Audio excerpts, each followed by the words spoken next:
आपकी नजर में खोट आ गया है, खोट। हेलो, आदाब, नमस्कार, सत श्री अकाल, प्रणाम। Shiva emotionally and Musically yours. आज आपकी मुलाकात करवाएंगी एक ऐसी अजीम हस्तियत से, अल्फाज की जादूगरी जिन्हें बखूबी आती है। ना सिर्फ अल्फाज की जादूगरी, राइटिंग पे इन्हें अबूर तो हासिल ही है, साथ ही साथ आर्ट डायरेक्शन, कॉस्ट्यूम डिजाइनिंग और थिएटर के साथ भी लंबे अरसे से ये जुड़ी हुई है।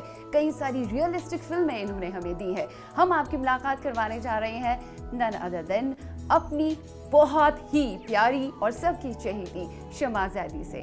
बहुत बहुत स्वागत है आपका हमारे इस प्रोग्राम में शमा ज़ैदी जी। हम आपको ये भी बताएं कि इनकी कुछ बेहतरीन फिल्में हैं जिनके नाम हम ज़रूर लेना चाहेंगे, जैसे गरम हवा है जो इनके हस्बैंड ने डायरेक्ट की थी, MS साथियों ने।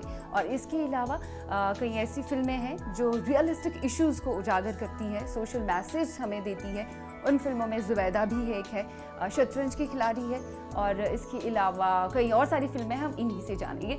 आपकी परवाज़ जो है वो बहुत कम उम्र में शुरू हुई थी, बहुत छोटी थी आप जब आपका रुझान जो है वो क्रिएटिविटी की तरफ बढ़ गया। और इसके सबसे बड़ी वजह शायद ये हो सकती है कि आपकी जो माँ थी, यू वर इन्फ्लुएंस्ड बाय हर। उनकी राइटिंग कैपेबिलिटी भी बहुत अच्छी थी, थिएटर के साथ भी वो जुड़ी थी 1940s की अगर हम दशक की बात करें तो। क्या वही एक ख़ास रीज़न था कि आपकी माँ और घर का माहौल जो था जिसकी वजह से आपका रुझान इसकी तरफ बढ़ा, राइटिंग की तरफ या फिर कॉस्ट्यूम डिज़ाइनिंग की तरफ, आर्ट डायरेक्शन की तरफ? सबसे पहले तो मेरी अम्मा बच्चों के लिए लिखती थी, तो सबसे पहले हम पर आजमाया जाता था जो भी लिखती थी। फिर जब उन्होंने हमें बोर्डिंग स्कूल भेज दिया जो अंग्रेज़ी का बोर्डिंग स्कूल था, मगर फिर भी वो उर्दू में लिख के हमको कहानियाँ भेजती थी और फिर हमको बताना पड़ता था कि ये ठीक है कि नहीं। ओके। तो पहले तो उसकी वजह से फिर वो जब दिल्ली आई वो आज़ादी के बाद, तो उन्होंने थिएटर शुरू किया हबीब तनवीर वगैरह के साथ। तो वहाँ उन्होंने नाटक बहुत लिखे करवाए, और फिर हम स्कूल कॉलेज में भी हमको नाटक से शौक़ था, तो इसीलिए नाटक की तरफ हमारी दिलचस्पी बढ़ गई। आपके घर पे उर्दू काइंड ऑफ ए माहौल था? आपकी माँ उर्दू से पढ़ी? असल में कि हम पैदा हुए थे रामपुर में, तो रामपुर एक छोटी सी रियासत थी जहाँ अंग्रेज़ी नहीं बोली जाती थी, क्योंकि वो रियासत थी तो अंग्रेज़ों के मातहत थी नहीं, और वहाँ की ज़बान उर्दू है। तो बड़े पले हमने जो नर्सरी स्कूल भी हमारा उर्दू में ही हुआ, पूरा कल्चर उर्दू का। और बहुत मुशायरे होता था। और हमारे जो नवाब साहब थे रामपुर, उनको शेर व शायरी का बहुत शौक़ था, और वो उन्होंने शादी के गाने भी लिखे हैं, और उन्होंने फोक सॉन्ग्स भी लिखे हैं जो आजकल रिक्शा चलाने वाले गाते हैं। एक फॉर्म है यूपी रामपुर का, चार बैत, तो वो बड़े मज़े का है, और वो लिखा उन्होंने। और इस तरह से बहुत बेगम अख्तर आई हमारे यहाँ, और जो बड़े बड़े गवैये थे वो आते थे। फिर उनका एक छोटा सा थिएटर भी हुआ करता था। फिर बिरजू महाराज वगैरह भी रामपुर में थे, तो काफ़ी अच्छा। तो सब आपका बहुत अदब का माहौल था, सारे अदीब अराउंड थे, उसी में आप पले बड़े हैं, तो जाहिर है आपका रुझान इन चीज़ों की तरफ, क्रिएटिविटी की तरफ था। और जहाँ तक मेरी इल्मियत है, सो आप जब स्कूल में थी तब कॉस्ट्यूम डिज़ाइनिंग की तरफ आपका रुझान बढ़ा, इज इट सो? स्कूल में नहीं, कॉलेज में। ओके। देन आप फिर लंदन गई। लंदन से जब आप वापस आई, it was 1965 around I guess, जब आप वापस आई तो आर्ट डायरेक्शन एंड 62 में वापस आई थी, एंड कॉस्ट्यूम डिज़ाइनिंग की। फिर आपने सत्यजीत रे एंड श्याम बेनेगल, उनके साथ आपका लंबा एसोसिएशन रहा। ये दिमाग में कैसे आया कि उन्हीं जैसे फिल्म मेकर्स के साथ काम करना है, रियलिस्टिक फिल्म मेकर्स जो फिर सोशल इश्यूज को उजागर करने वाली? ऐसा नहीं था? कुछ था नहीं, क्योंकि उस ज़माने में फिल्म सोसाइटी मूवमेंट काफ़ी ज़ोर पे थी, और जो ज़्यादातर लोग फिल्म सोसाइटी मूवमेंट से जुड़े हुए थे। सत्यजीत रे सबसे पहले थे जिन्होंने फिल्में बनाई, तो उनकी देखा देखी सारे जो फिल्म सोसाइटी वाले थे वो उस तरह की फिल्में बनाना चाहते थे। तो हम भी उनमें जुड़े हुए थे। और श्याम साहब से हमारी मुलाकात इसलिए हुई कि उनकी जो बीवी हैं वो हमारे साथ स्कूल में थी बचपन से। ओह, तो बचपन की दोस्त। जी जी। आपने मेजॉरिटी काम जो है वो श्याम बेनेगल के साथ जी, ही किया है। श्याम बेनेगल, और फिर अपने मियाँ की 4-5 फिल्में, उन्होंने ज़्यादा फिल्में नहीं बनाई। हाँ, गरम हवा में आपने अपने हस्बैंड के साथ काम किया, कैफी आजमी साथ में थे। जी। और उर्दू की मशहूर व मारूफ मुसन्निफ इसमें चुगताई की एक अनपब्लिश्ड स्टोरी थी, वो अनपब्लिश भी नहीं थी, उन्होंने ऐसी उसको इधर उधर से जोड़ के बनाई थी हमारे ही लिए। हाँ। वो अनपब्लिश्ड तो उसको आपने एक ऐसा मतलब एक ऐसी क्रिएटिविटी आपने जगाई कि गर्म हवा सामने आई, जिसने कई सारे नेशनल अवार्ड्स अपने नाम कर लिए, और साथ ही साथ फारूक शेख की ये डेब्यू फिल्म थी, बलराज साहनी की आखिरी फिल्म, उसके बाद उनकी वफात आखिरी हुई थी, फिल्म राइट। थी। सो उसमें भी आपको नहीं लगता वो तकसीम हिंद का आफ्टर मैच जो है उसमें वो दिखाया गया था गर्म हवा में? सो आजकल के जनरेशन में कहीं ऐसा तजब्जुब, वो अंदर वो कश्मकश है, वहाँ जाए कि यहाँ जाए, जो उस में दिखाया गया, आपको नहीं लगता आज के दौर के साथ कहीं ना कहीं असल में ये फिल्म जो है वो बेदी साहब की वजह से बनी। राजेंद्र सिंह बेदी जी, राजेंद्र सिंह बेदी की जो छोटा नावल है एक चादर मैली सी, उसका हम नाटक करना चाह रहे थे। तो उन्होंने कहा तुम आके मेरे साथ बैठो, हम बैठ के नाटक लिखते हैं। फिर हम काफ़ी सेशंस हुए उनके साथ, वो नाटक बनाया, फिर मैंने डायरेक्ट किया, तो बातें भी होती थी। तो उन्होंने कहा कि असल में एक फ़िल्म बनानी चाहिए उन लोगों के बारे में जो नहीं गए पाकिस्तान। तो मैंने कहा कि तो आप बना लीजिए। मैं कहा नहीं, तुम बनाओगी वो फिल्म। तो मैंने फिर सत्यू से कहा कि बेदी साहब ऐसी बात कर रहे हैं, और बेदी ने कहा कि तुम इसमत से कहानी लिखवाओ, स्क्रीन प्ले मत लिखवाना, स्क्रीन प्ले की बहुत गूदड़ बनाती हैं वो। मतलब आप स्क्रीन प्ले इसका तैयार करेंगी? तो स्क्रीन प्ले तुमको लिख देना, और अगर ज़रूरत पड़े तो मैं तुम्हारी मदद करूँगा। खैर, तो ऐसा हुआ। फिर मैंने वो स्क्रीन प्ले अपने अब्बा को दिखाई, उन्होंने कहा हाँ ये कहानी तो ठीक है मगर इसकी सियासत सब गलत है। ओह। तो फिर मैंने कैफ़ी साहब से कहा, मैंने कहा कि हमारे अब्बा कह रहे हैं इसकी सियासत गलत है, इसकी आप सियासत ठीक कर दीजिए। तो कैफ़ी साहब ने फिर कहानी को उल्टा पुल्टा करके पूरी उसकी शक्ल ही बदल दी। तकसीम हिंद पर कई सारी फिल्में बनी है, ये ऐसी फिल्म है जो अव्वल दर्जे में लाई जाती है। सो इसको इतने सारे नेशनल अवार्ड्स अपने नाम, हर बार इसी फिल्म का नाम लिया जाता है कि गर्म हवा बहुत ही अच्छी बढ़िया तरीके से फिल्म हमारे सामने रखी गई, और एक इंसान के अंदर की वो कश्मकश जो बयां कर रही है, जो कहीं ना कहीं आज के दौर में भी है, जो कुछ हो रहा है हमारे समाज। फरमाइए। वो मैं पूछने आया था, मेरे कर्ज का क्या फैसला किया आपने? पिछला जमाना होता मिर्जा जी तो इतना कर्ज मैं अपनी जिम्मेदारी पे दे देता, लेकिन हमारे दरमियान जमाना कैसे आ गया? आप भी वही, मैं भी वही, और हमारा लेन देन भी कोई नया नहीं है। वो तो ठीक है, लेकिन अपनी ट्रेड की हालत देखिए, कितने जूते वाले रातों रात पाकिस्तान भाग गए, कितना रुपया डूब गया बैंक का।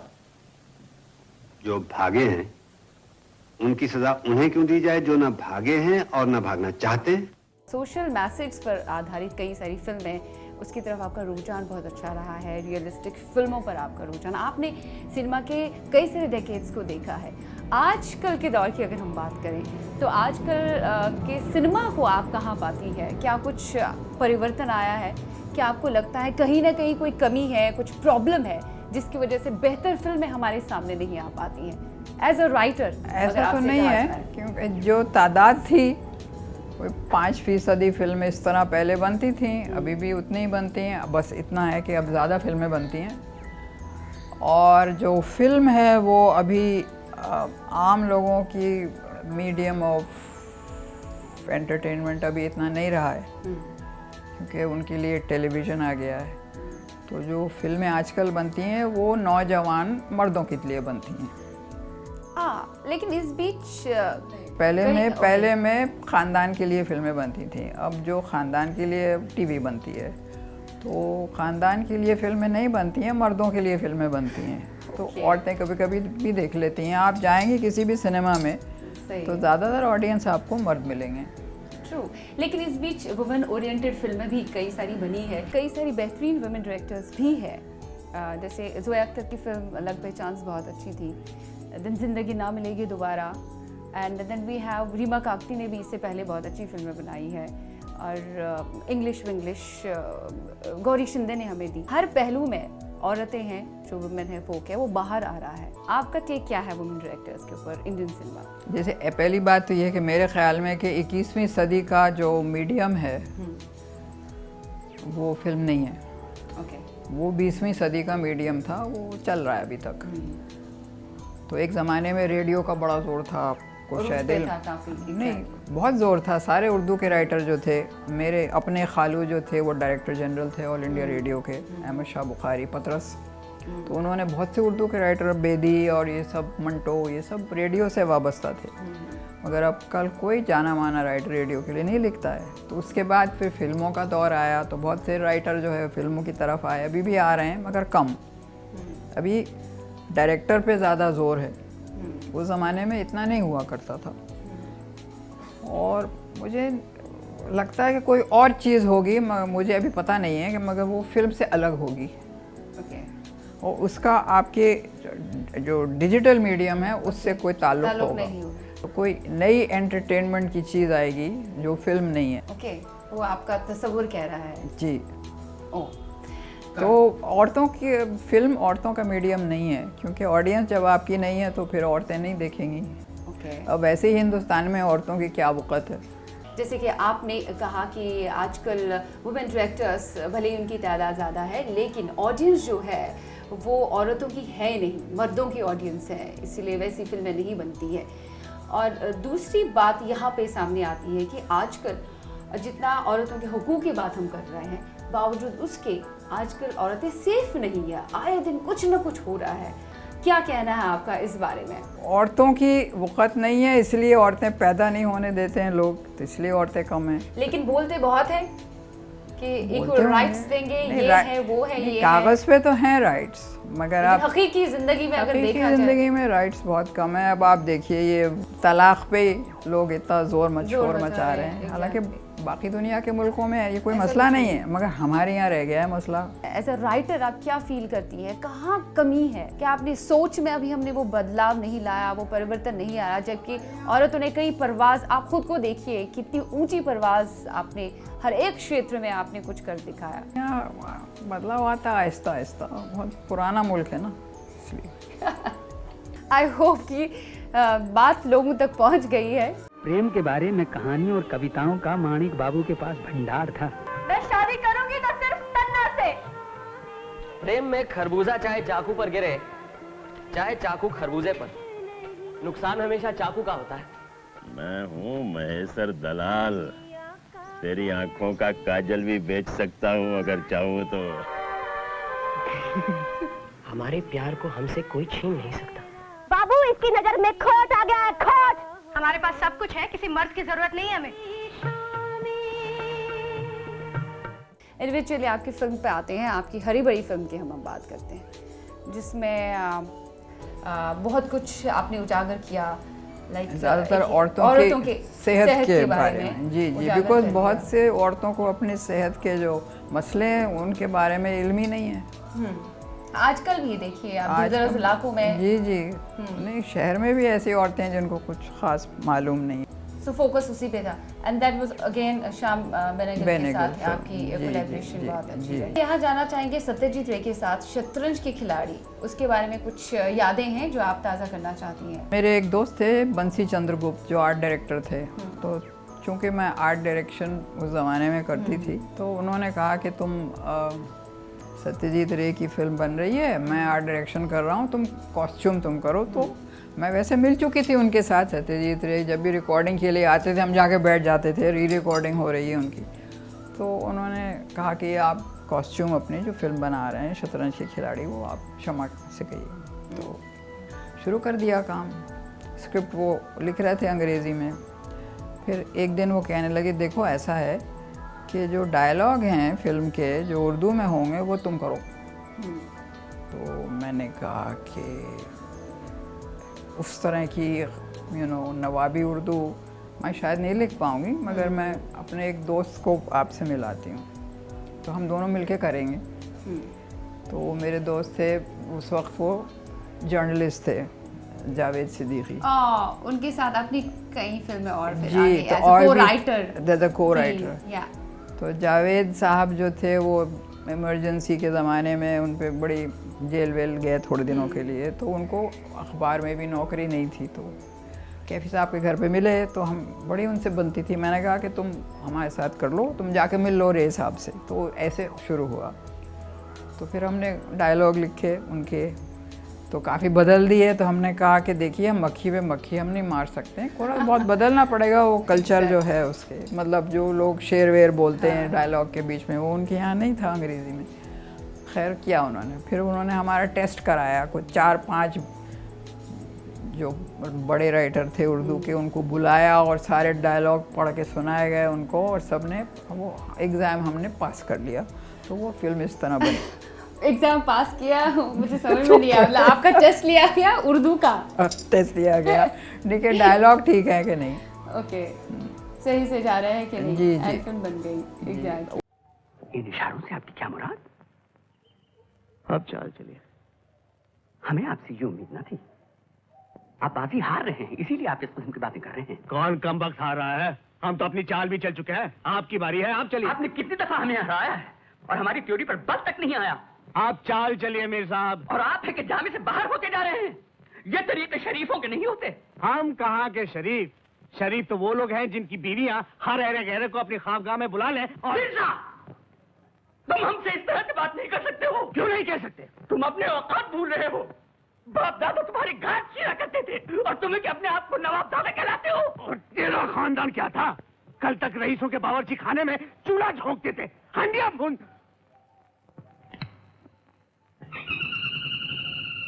शमा जी, अब हम बात करेंगे आपकी एक ऐसी फिल्म पे जिसे क्रिटिक्स ने काफ़ी सराहा, और हम बात करेंगे जुबैदा की। रेखा का किरदार आपको बिल्कुल पसंद नहीं आया था, सो आपने दोबारा से कहा कि इसको अलग ढंग से लिखेंगे, ऐसे करेंगे। Is it true? नहीं, असल में क्या है कि क्योंकि वो फिल्म खालिद मोहम्मद साहब की अपनी निजी कहानी थी, तो उन्होंने जो उनकी माँ के सौतेली भी जो सौतेली थी उनकी सौत, उनको बहुत बुरा दिखाया, और उनके जो महाराज के 2 भाई थे। तो मैंने कहा कि नहीं, इस तरह से विलन बनाना उस ख़ानदान का सही नहीं है।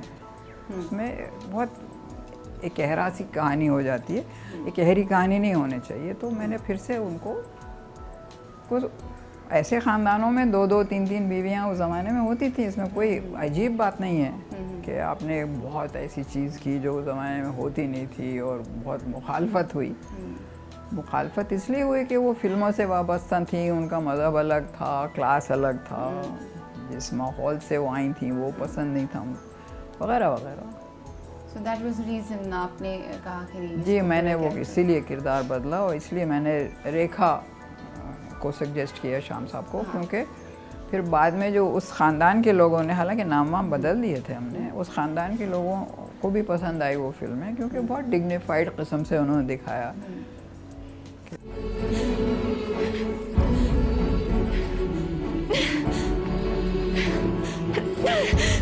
जुबैदा, तुम यहाँ क्या कर रही हो?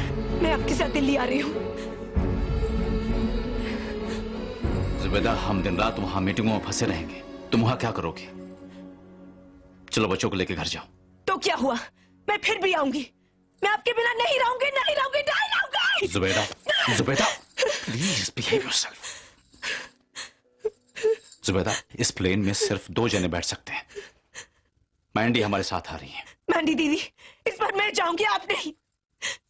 जुबैदा, प्लीज जुबैदा, ऐसा मत करो। तुम हमारी मुश्किलें क्यों बढ़ा रही हो? कुछ भी कहिए, मैं तो चलूंगी।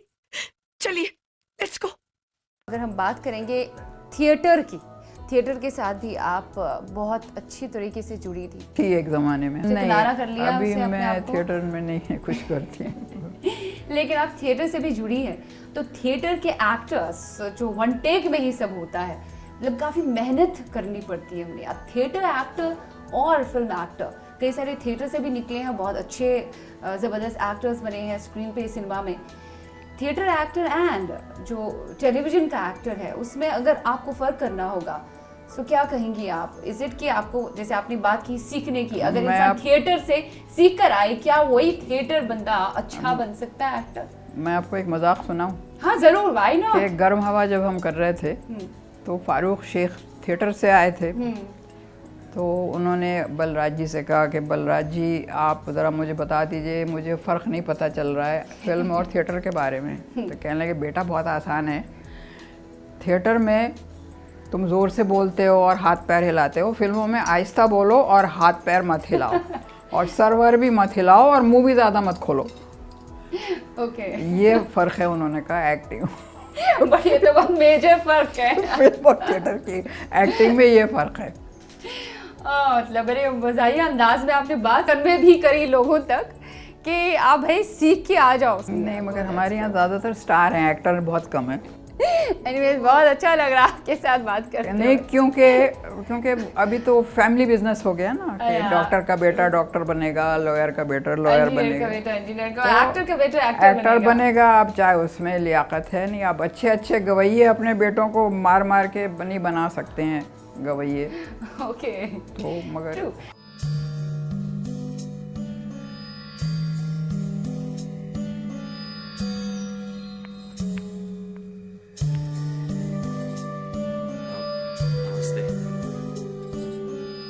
जीते रहो। आइए बैठिए।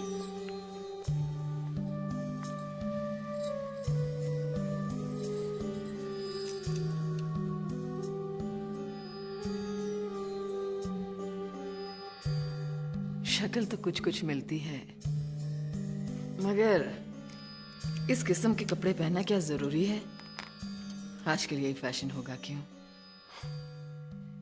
आपका सफर तो ठीक था? जी ठीक था। बाय रोड दिल्ली से आया हूँ, आने में काफी समय लगा। हाँ भाई, आजकल यहाँ की सड़कें खराब हो गई हैं। सड़कें क्या, सभी कुछ बिगड़ गया है। बहुत ही अच्छा लगा आपके साथ बात करते हुए। आजकल के दौर की औरतों के लिए, नारी के लिए आप बहुत ही अहम वो जरिया है, खजाना है जिसको देखकर, जिसको सुनकर बहुत कुछ सीखा जा सकता है। बहुत बहुत शुक्रिया हमसे बात करने के लिए। Thanks a lot. उम्मीद करती हूँ आपको आज का प्रोग्राम बेहद पसंद आ गया होगा। आप हमें लिख सकते हैं, अपनी राय जाहिर कर सकते हैं तवील अल्फाज में इस एड्रेस पर sheba.latif@nw18.com। फिलहाल के लिए इतना ही। एक और परवाज लेंगे हम अपने अगले प्रोग्राम में। Till then you guys take care of yourself, be happy, सिनेमाई रहिए, अच्छी फिल्में देखने के आदी हो जाइए। अच्छी फिल्में हमें काफ़ी कुछ सिखाती हैं। खुदा हाफिज़।